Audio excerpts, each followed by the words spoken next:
Old 23 নম্বর court, সেখানে আমরা mention করে এই প্রজ্ঞাপনটাও দেখিয়েছি এবং আমাদের কনসার্নের কথা বলেছি। আদালত সারপ্রাইজ হয়ে বারবার ডেপুটি অ্যাটর্নি জেনারেলকে বলেছেন যে আপনারা আমাদের সামনে কোর্টে এসে বলেছেন, কোর্টের ডিজায়ারটা সেদিন আপনারা রিসিভ করেছেন, বিজ্ঞ অ্যাটর্নি জেনারেল নিজে হাজির ছিল, তাহলে এই সমস্ত কাজ কেন করছে?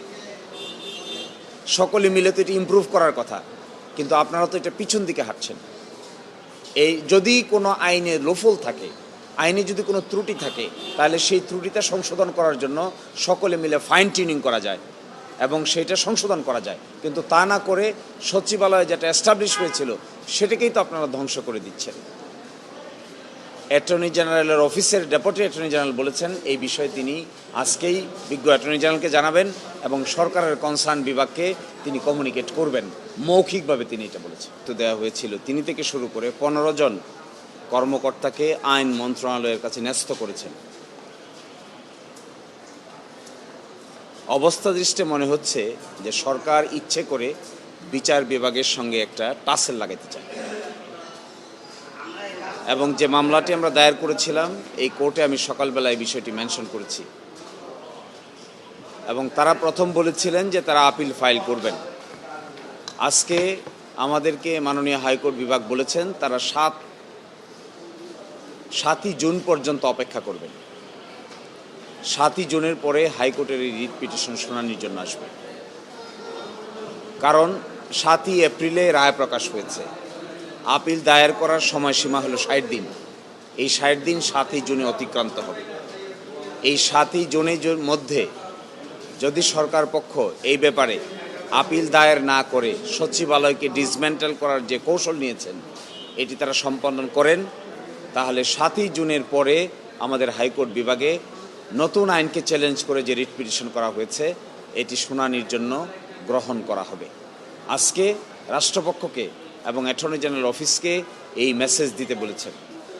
একই সাথে এটাও বলেছেন যে বিজ্ঞ অ্যাটর্নি জেনারেল ওই দিন আদালতে হাজির হয়ে মৌখিকভাবে যে অ্যাসুরেন্স দিয়েছিলেন, আদালত বলেছিলেন যে এটি তাদের ডিজায়ার যেন এই সময়ের ভিতরে সচিবালয়কে কোনোভাবেই ডেস্ট্রয় করা না হয়, কিন্তু আদালতের সে ডিজায়ার তারা শোনেন নাই, আপিলও ফাইল করেন নাই।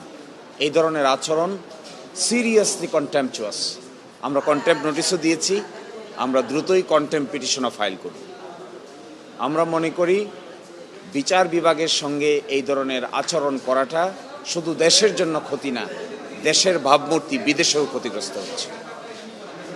একটা বড় ধরনের সংস্কারের অংশ হিসেবে বিচার বিভাগকে আলাদা সচিবালয় প্রতিষ্ঠা করা হয়েছে এবং এই সচিবালয় প্রতিষ্ঠা করার ক্ষেত্রে বাংলাদেশ সম্পর্কে পৃথিবীর বিভিন্ন দেশে মানুষের ধ্যান ধারণার ভালো জন্ম নিয়েছিল, উচ্চ ধারণার জন্ম নিয়েছিল যে বাংলাদেশ সত্যিকার অর্থেই একটি স্বাধীন বিচার বিভাগ প্রতিষ্ঠায় কার্যকর ভূমিকা রেখেছে।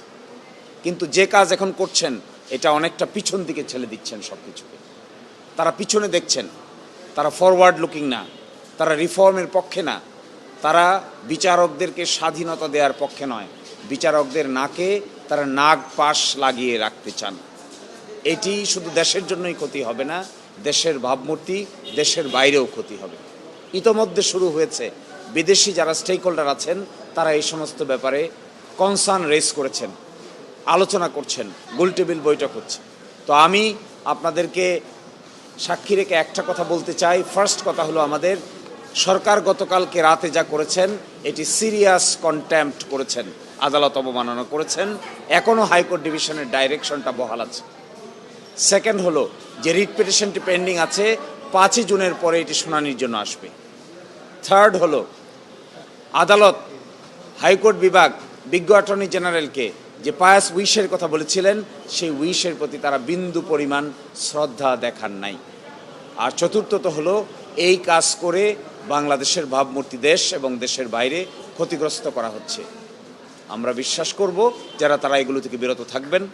আমরা আগামীকালকেই একটি কন্টেম্প পিটিশন দায়ের করব।